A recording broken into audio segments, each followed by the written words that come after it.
Hi అండి, నమస్తే. Welcome to Suhasini's kitchen. నేను మీ సుహాస్ని రెడ్డి. ఈరోజు మన కిచెన్లో ట్రెడిషనల్ రెసిపీ చెక్కిలాలను చేసి చూపించబోతున్నా. ఆంధ్ర స్పెషల్ రెసిపీ అండి ఇది. చాలా అంటే చాలా క్రిస్పీగా, చాలా టేస్టీగా ఉంటాయి. అంటే మన అమ్మమ్మలు నానమ్మలు చేసిన పద్ధతిలో చాలా క్రిస్పీగా, చాలా టేస్టీగా ఉండేలాగా మీకు ఎలా తయారు చేసుకోవాలో చేసి చూపించబోతున్నా. ఒక్కసారి ఈ వీడియో చూసి ట్రై చేయండి. అలాగే ఈజీగా వీటిని ఎలా మనం ఆయిల్లో డీప్ ఫ్రై చేసుకోవాలో కూడా చేసి చూపించబోతున్నా. ఇందుకోసం ముందుగా స్టవ్ మీద ఒక పెద్ద బాండిల్ పెట్టుకోవాలి. ఇనుముదైతే చాలా మందంగా ఉంటుంది కాబట్టి మనం వేసుకున్న దినుసులు మాడిపోకుండా ఉంటాయి. చూసారుగా, ఇలా ఒక కప్పు ఉద్దిపప్పును తీసుకొని లైట్ గోల్డెన్ కలర్ వచ్చేదాకా వేయించుకోవాలి. ఏ కప్పుతో అయితే ఉద్దిపప్పును తీసుకున్నామో అదే కప్పుతో 4 కప్పుల బియ్యం తీసుకోవాలి.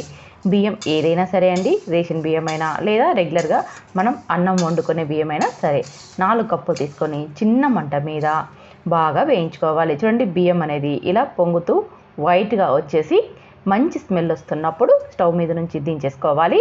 లో ఫ్లేమ్లోనే బాగా వేయించుకోవాలండి. హై ఫ్లేమ్లో పెట్టామంటే అడుగు మాత్రమే మాడతాయి, బియ్యం అనేది ఫ్రై అయిపోవు. ఇలా బాగా ఫ్రై చేసుకున్నాక వీటిని చల్లారనివ్వాలి.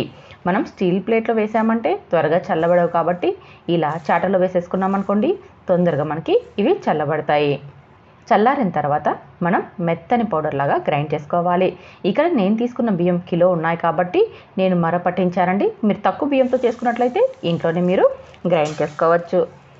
ఇలా పిండిని మరొకసారి జల్లించుకోవాలి. మనం ఎంత మర పట్టించినా లేదా ఇంట్లో గ్రైండ్ చేసుకున్నా సరే పిండిని ఒకసారి జల్లించి తీసుకున్నామనుకో మెత్తగా వచ్చేస్తుంది పౌడర్. చూడండి, ఇలా జల్లించేసి ఇలా ఉన్న బరకను పక్కకు తీసేసుకోవాలి.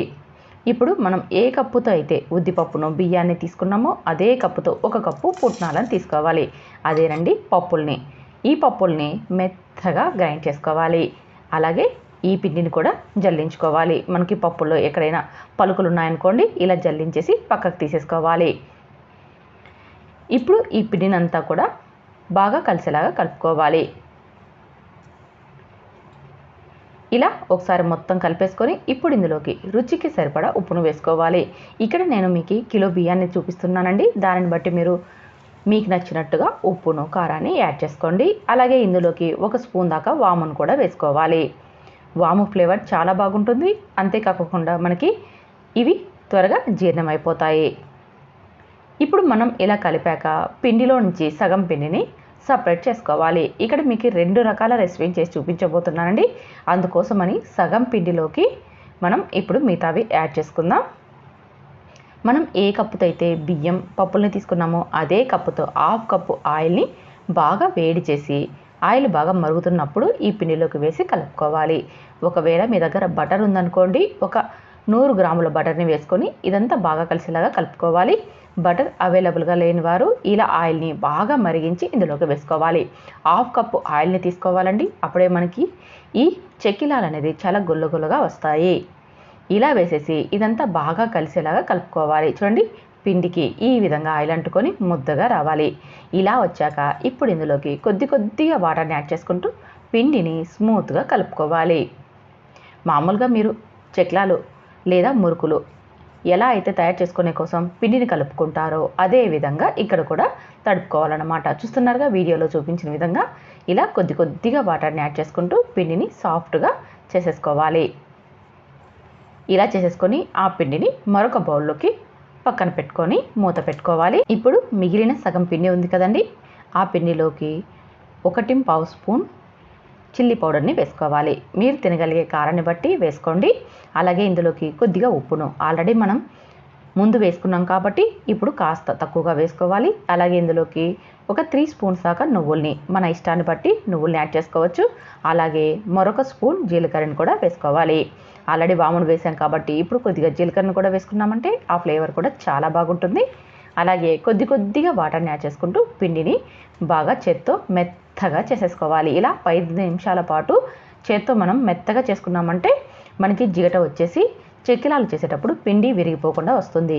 ఇందులోకి ఆయిల్ వేయాల్సిన అవసరం లేదండి, ఇలాగే మనం తయారు చేసుకోవచ్చు. ఇప్పుడు చెక్కిలాల పావుకి కొద్దిగా ఆయిల్ని అప్లై చేసుకోవాలి. ఇలా చేసుకోవడం వల్ల పిండి అనేది పావుకి అతుక్కోకుండా వస్తుంది.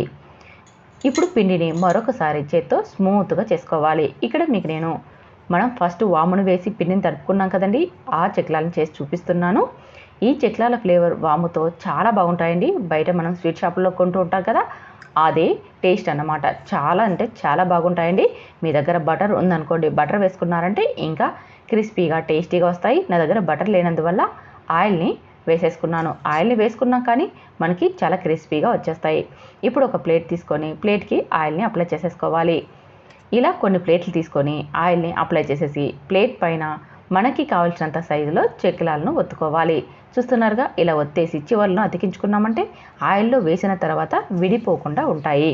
ఇప్పుడు డీప్ ఫ్రైకి సరిపడా ఆయిల్ పెట్టి ఆయిల్ బాగా వేడెక్కిన తర్వాత మంటను లో ఫ్లేమ్లో టర్న్ చేసుకొని మనం వేసి పెట్టుకున్నవి ఒకటొకటిగా ఆయిల్లోకి వేసేసుకోవాలి.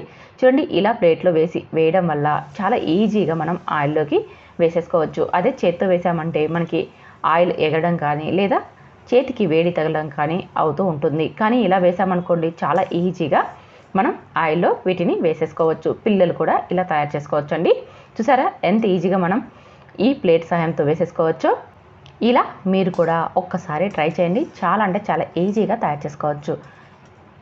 ఇలా ఆయిల్లో వేసిన తర్వాత మంటని హై ఫ్లేమ్లోకి టర్న్ చేసేసుకొని చూడండి, నురగ తగ్గి మనకి కాస్త రంగు మారిన తర్వాత ఆయిల్లో నుంచి తీసేసుకోవడమే.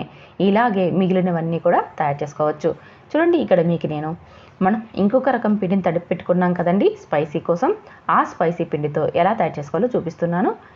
నేను ఇక్కడైతే ప్లేట్ మార్చాను. అంటే మనం ఇందాక చెక్కిలాలను ఒత్తుకున్న పావులో ప్లేట్ వేరే వేసాం, ఇప్పుడు వేరే వేసాను. ఇలా మనకి నచ్చినట్టుగా ప్లేట్ను మార్చుకుంటూ చాలా రకాల డిజైన్స్ చేసుకున్నాం అనుకోండి, చూడడానికి చాలా బాగుంటాయి, తినడానికి కూడా రుచి మారుతుందండి. మనం వేసిన ప్లేట్ని బట్టి టేస్ట్ కూడా మారుతుంది. అంటే సన్నగా వచ్చినప్పుడు ఒక టేస్ట్ వస్తుంది, లావుగా ఉన్నప్పుడు ఒక టేస్ట్ వస్తుంది. ఇలా మనం మార్చడం వల్ల కూడా రుచులు మారుతూ ఉంటాయి కాబట్టి టేస్ట్ బాగుంటుంది, చూడడానికి లుక్ బాగుంటుంది. మరి ఇంకెందుకు ఆలస్యం, ఇలాగే ట్రై చేసి టేస్ట్ చేసి మీకు ఎలా వచ్చాయో కామెంట్ చేయండి. చాలా అంటే చాలా బాగుంటాయండి. ఒక్కసారి నేను చేసిన పద్ధతిలో ట్రై చేయండి. రెగ్యులర్గా చేసేటివి బియ్యంని వేయించుకోకుండా చేస్తూ ఉంటారు కదా, ఒక్కసారి బియ్యంని వేయించి చేసామనుకోండి చాలా అంటే చాలా క్రిస్పీగా పొంగుతూ వస్తాయి. మరి ఇంకెందుకు ఆలస్యం, ట్రై చేసి ఎలా వచ్చాయి కామెంట్ చేయండి. నచ్చితే లైక్ చేయండి, షేర్ చేయండి. ఇలాంటి ట్రెడిషనల్ వంటకాల కోసం సుహాస్నిస్ కిచెన్ని సబ్స్క్రైబ్ చేసుకోండి. Thank you for watching.